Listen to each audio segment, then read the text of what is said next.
Hey, everyone. Welcome back. Today, I want to take you back in time, to a moment that changed everything. Imagine the scene. It's just before dawn on a Sunday morning, the first day of the week. Jerusalem is quiet. 3 days have passed since the darkest day, the day Jesus was crucified. The air is thick with sadness and grief. His followers are scattered, hiding, their hopes seemingly buried with him in a borrowed tomb.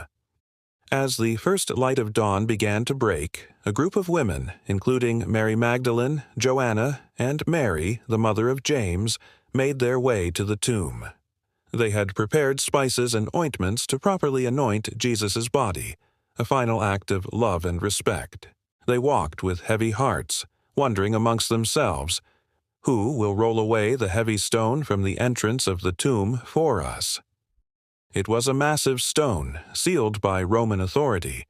It seemed an impossible task. But as they drew closer, they saw something that made them stop in their tracks. The ground began to shake violently. An angel of the Lord, whose appearance was like lightning and whose clothing was white as snow, descended from heaven. The guards stationed at the tomb were so terrified they fell to the ground like dead men. And the stone, the great stone, was rolled away. The women, filled with a mix of fear and confusion, peered into the tomb. But it was empty. Jesus wasn't there. Suddenly, 2 men in dazzling apparel stood beside them. The women were terrified and bowed their faces to the ground. But the men, the angels, spoke to them. "Do not be afraid," one said, "for I know that you seek Jesus who was crucified. Why do you seek the living among the dead? He is not here, for he has risen, just as he said.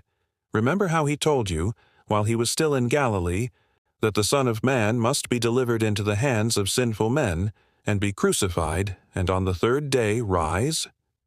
Suddenly they remembered his words. Their grief began to transform into a dawning, unbelievable hope. The angel continued, "Go quickly and tell his disciples that he has risen from the dead, and behold, he is going before you to Galilee. There you will see him." So the women fled from the tomb, a whirlwind of fear and great joy, and ran to tell the disciples. They burst in with the news, "The tomb is empty, he is risen." But the disciples, locked away in their sorrow, found their words to be an idle tale. They didn't believe them.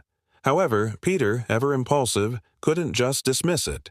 He had to see for himself. He got up and ran to the tomb. Stooping and looking in, he saw only the linen cloths lying by themselves. He went home, not with doubt, but marveling at what had happened. This wasn't the end of the story. It was the very beginning of a new one. The resurrection of Jesus is the cornerstone of Christian faith, the ultimate victory over death, and the proof that his promises are true. It is a message of hope that echoes through the centuries, that even in our darkest moments, light and life can and will prevail. Thank you so much for joining me for this incredible story. If it moved you, please give this video a thumbs up and consider subscribing for more content like this. I'd love to hear your thoughts in the comments below. Until next time, take care.